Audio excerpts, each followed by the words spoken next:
Hi, my name is Paula Horan, and I'm really happy to be here today to share with you that very shortly I'll be offering my Core Empowerment Gyan Yoga Retreat with the help of the International Center for Contemporary Consciousness in Rishikesh.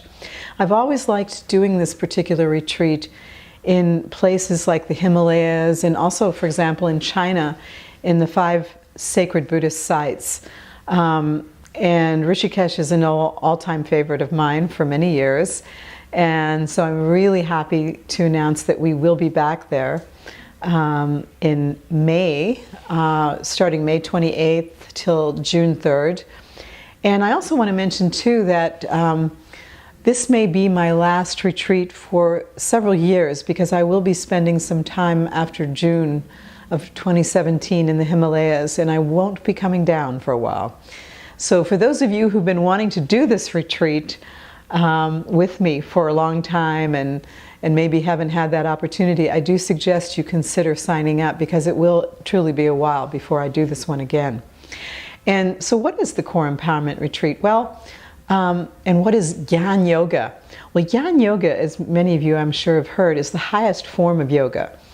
And it's not about asanas at all. It has to do with cutting through the mind, identification with ego.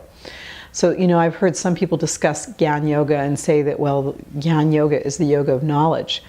But actually it's not about that at all. It's not about acquiring more knowledge. It's about dropping your attachment to what you think you know, so that actually all knowledge, all wisdom can come through.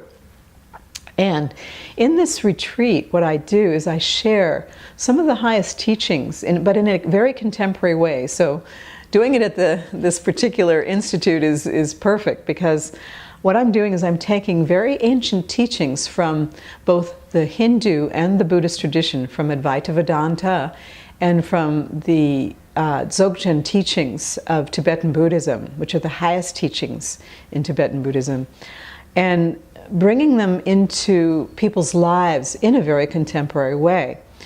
And so it's kind of like this. It's like if you imagine life like this huge long picture, millions and millions of miles long, and say to us this part of the picture would be the past, right?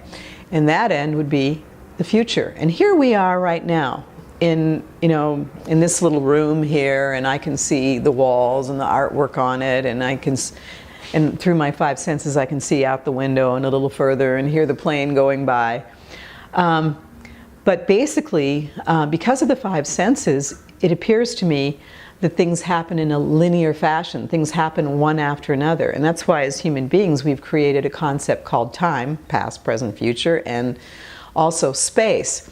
But the truth is neither of these actually exist. That these are all fantasies created by what we truly are, which is Buddha.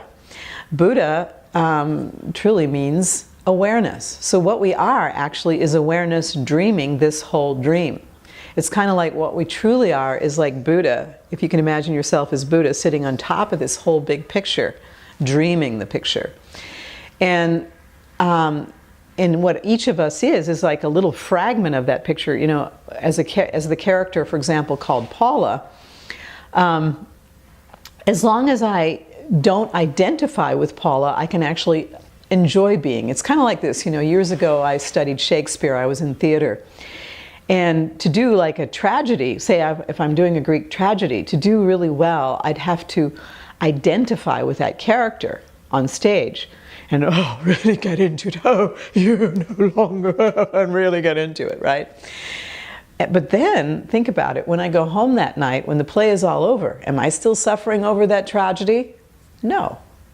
And the reason is because I'm not identifying. I'm no longer identifying. So just imagine how your life would be if you could disidentify with all the misery you've had to go through.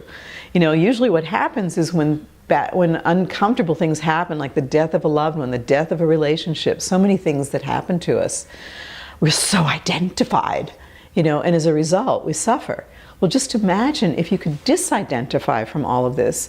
And so life becomes like the true Leela, the play that it is, just life passing through. And here's the thing you really have to understand, we each have to understand, is that everything that happens to us is created by our own mind. It appears because of the five senses, as though life is happening to us.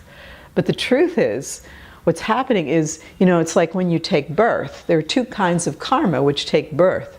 One is all your leftover desires. Two is all the traumas that you've resisted experiencing completely.